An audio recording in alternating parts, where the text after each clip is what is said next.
زرمبش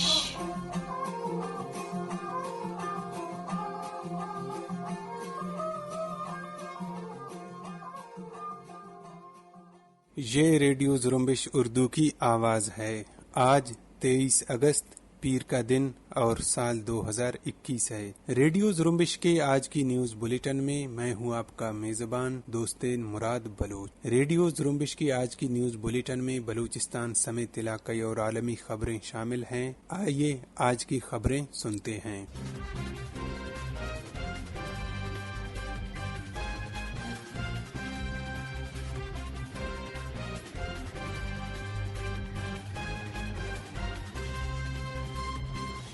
گوادر میں ہفتے کے روز ایکسپریس وے پر کام کرنے والے چینی انجینئروں کی گاڑی پر فدائی حملے کے بعد قابض پاکستانی فورسز کی اندھا دھند فائرنگ کے نتیجے میں زخمی ہونے والے بچوں میں سے ایک اور بچہ اسود ولد حسین بھی ہفتے کے روز زخموں کی تاب نہ لاتے ہوئے شہید ہو گئے۔ شہید بچے کی نماز جنازہ کوہبن قبرستان میں ادا کی گئی، جس میں قابض پاکستانی حکام نے بھی شرکت کی۔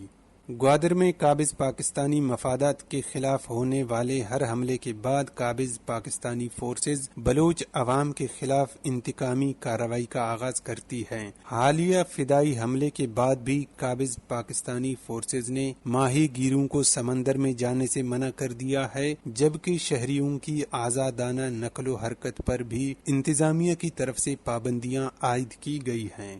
ہفتے کے روز آل پارٹیز اتحاد کی جانب سے گوادر کے معصوم بچوں کی شہادت کے خلاف شہدائے جے مڑی چار راہ پر احتجاجی مظاہرہ کیا گیا۔ احتجاجی مظاہرے سے آل پارٹیز کے کنوینئر اور پی ٹی آئی کے ضلعی صدر مولا بخش مجاہد اور deputy convener B M P کے تحصیل صدر نور گھنا سمیت دیگر رہنماؤں نے خطاب کیا اور اس حوالے سے اپنے خدشات کا اظہار کیا۔ جماعت اسلامی کے جنرل سیکریٹری مولانا ہدایت الرحمان نے مطالبہ کیا کہ گوادر میں بچوں کی شہادت دھماکے سے ہوئی یا فورسز کی فائرنگ سے، سچائی جاننے کے لیے شہید بچوں اور زخمیوں کی میڈیکل رپورٹ پبلک کی جائے۔ ریڈیو زرمبش سے اس واقعے پر بات کرتے ہوئے ایک سے زائد شہریوں نے اس بات کی تائید کی کہ بچوں کی شہادتیں دھماکے کے نتیجے میں نہیں بلکہ قابض پاکستانی فورسز کی فائرنگ کے نتیجے میں ہوئی ہیں۔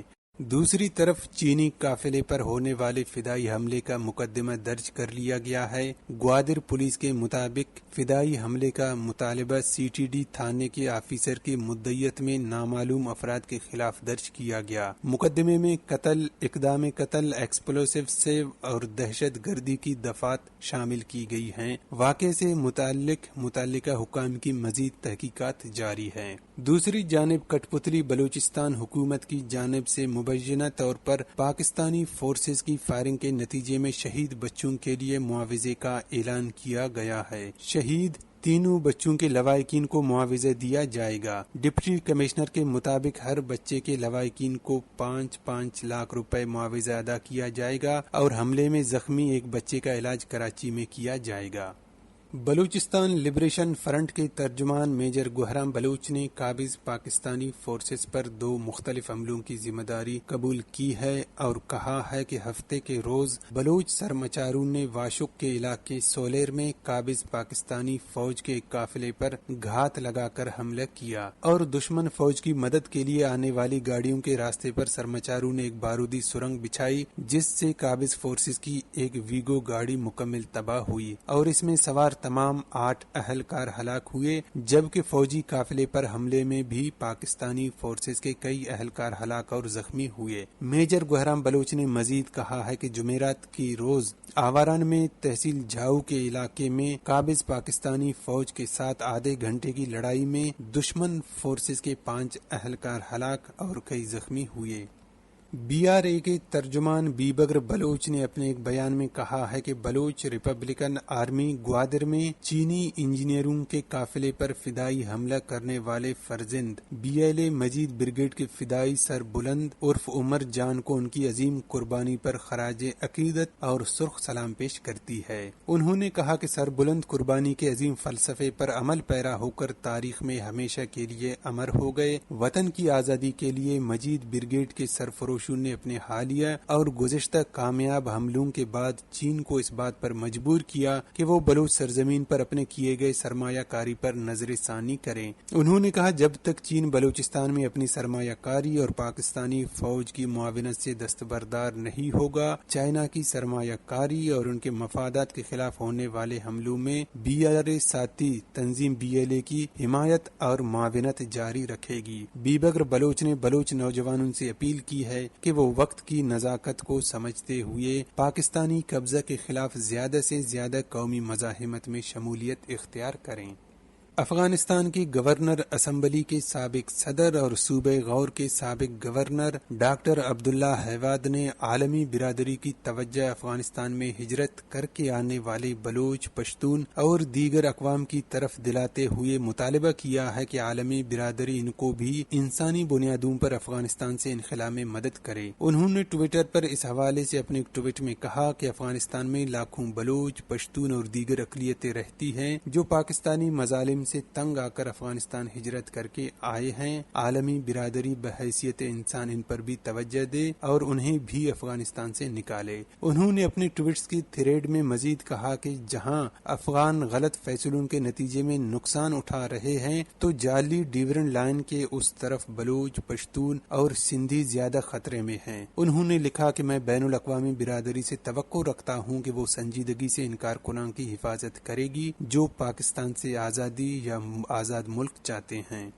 گوادر میں بجلی، پانی، بارڈر بندش اور ٹرالنگ کے خلاف آل پارٹیز کی سر بندن کے مقام پر 51 گھنٹے تک جاری رہنے والا دھرنا حکام کے ساتھ مذاکرات کے بعد ختم کر دیا گیا ہے۔ یہ دھرنا کٹ پتلی بلوچستان حکومت کے وزراء اکبر آسکانی اور کٹ پتلی وزیر اعلیٰ کی رابطہ کار رؤوف رند کی دھرنے کے مقام پر دھرنے کے شرکاء سے مذاکرات کے بعد ختم کیا گیا۔ ہفتے کے دن 12 بجے دھرنے کو ختم کیا گیا، لیکن جیسے ہی دھرنے کا اختتام ہوا شہر میں بجلی غائب ہو گئی۔ دھرنے کی قیادت کرنے والے جماعت اسلامی بلوچستان کے جنرل سیکریٹری مولانا ہدایت الرحمان نے صورتحال کی جاری رہنے پر انتباہ کیا کہ اگر حکومت نے توجہ نہیں دی تو دھرنا دوبارہ دیا جا سکتا ہے۔ انہوں نے اپنے فیس بک اکاؤنٹ کے ٹائم لائن پر سخت زبان استعمال کرتے ہوئے کیسکو حکام کو تنبیہ کی کہ کیسکو حکام انسان بنے، کوسٹل ہائی وے پھر بلاک ہو سکتا ہے۔ انہوں نے کہا کہ اس وقت گوادر میں کٹ پتلی وزیر اعلیٰ بلوچستان جام کمال اور پاکستان کے دیگر عسکری حکام دورے پر ہیں جبکہ تاریکی میں شہر ڈوبا ہوا ہے۔ دوسری طرف گوادر کے ڈپٹی کمشنر نے اپنے ایک تازہ حکم نامے میں شہر میں احتجاجی مظاہروں پر فوری پابندی عائد کرتے ہوئے حکم دیا ہے کہ مظاہرے صرف پریس کلب کے احاطے اور ابراہیم پلے گراؤنڈ میں ہوں گے۔ ہفتے کے روز جاری کیے گئے ڈپٹی کمشنر کے حکم نامے میں کہا گیا ہے کہ اس بابت جتنے بھی جلسے، جلوس، مظاہرے اور دھرنے ہوں گے وہ صرف اور صرف پریس کلب کے احاطے یا ابراہیم پلے گراؤنڈ میں ہوں گے۔ اس کے علاوہ کسی روڈ یا سرکاری عمارت کے سامنے احتجاج کی اجازت نہیں ہوگی اور خلاف ورزی کرنے کی صورت میں قانونی کارروائی کی جائے گی۔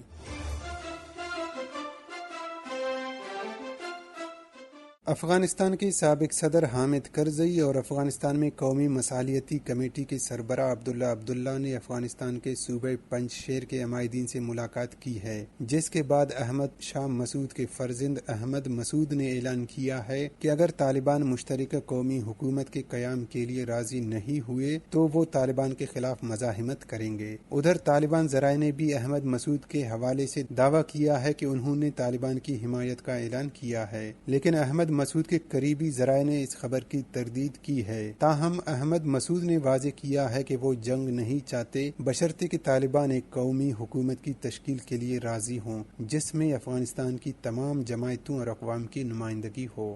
دوسری طرف اطلاعات ہیں کہ طالبان نے پنجشیر کا محاصرہ کر لیا ہے اور کہا ہے کہ وہ ہر صورت پنجشیر پر قبضہ کر لیں گے، چاہے مذاکرات کے ذریعے ہو یا پھر طاقت کے ذریعے۔ ٹیلی گرام پر مقاومت پنجشیر کے نام سے ایک چینل بنایا گیا ہے جو پنجشیر کے حوالے سے تازہ ترین صورتحال کے بارے میں آگاہی دے رہی ہے، جن کی آزادانہ ذرائع سے تصدیق کرنا مشکل ہے۔ مقاومت پنجشیر، جسے مقاومت دوم بھی کہا جا رہا ہے، کی طرف سے طالبان کے قبضے سے کچھ اضلاع کے چھڑانے کا بھی دعویٰ کیا جا رہا ہے۔ ہفتے کے روز یہ دعویٰ سامنے آیا تھا کہ عوامی مزاحمتی تنظیم کے مسلح افراد نے ضلع پل حصار اور ضلع بنوں کو طالبان سے واپس حاصل کر لیا ہے، جبکہ ضلع دہ سلا میں شدید جھڑپیں جاری ہیں۔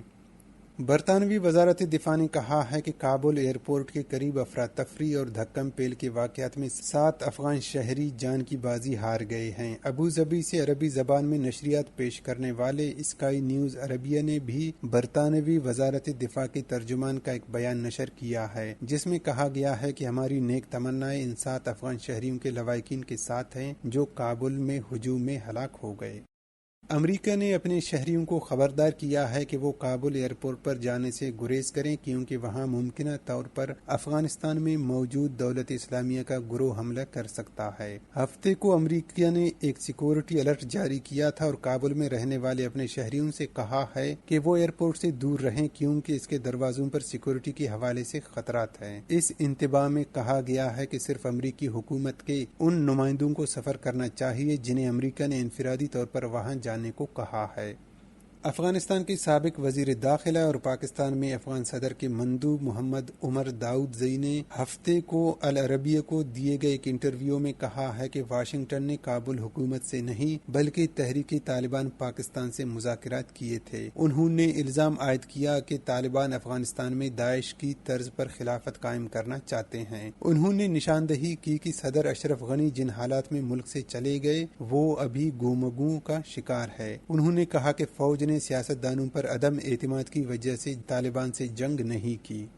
فلسطین میں غزہ کے علاقے میں فلسطینیوں اور اسرائیلی فوج کے درمیان جھڑپوں کا نیا سلسلہ شروع ہو گیا ہے۔ العربیہ نیوز نے اطلاع دی ہے کہ ہفتہ اور اتوار کی رات جھڑپوں کے بعد تل ابیب نے غزہ کی پٹی پر فضائی حملے کیے اور غزہ کی سرحد پر اپنی فوجی کمک میں اضافہ کر دیا۔ دوسری طرف اسرائیل فوج کے ایک اعلان میں بتایا گیا ہے کہ غزہ کی سرحد پر اسرائیلی فوج کی کمک میں اضافہ صورتحال کا جائزہ لینے کے بعد کیا گیا ہے۔ اسرائیلی ذرائع ابلاغ کی رپورٹس میں بتایا گیا ہے کہ اسرائیل کے لڑاکا طیاروں نے وسطی غزہ میں فلسطینیوں کے ٹھکانوں پر 3 میزائل برسائے۔ تازہ جھڑپوں میں 40 سے زائد فلسطینی اور ایک اسرائیلی زخمی ہوا ہے۔ اسی کے ساتھ ہی آج کے نیوز بلیٹن کا اختتام ہوتا ہے۔ دوستین مراد بلوچ کو اجازت دیجیے۔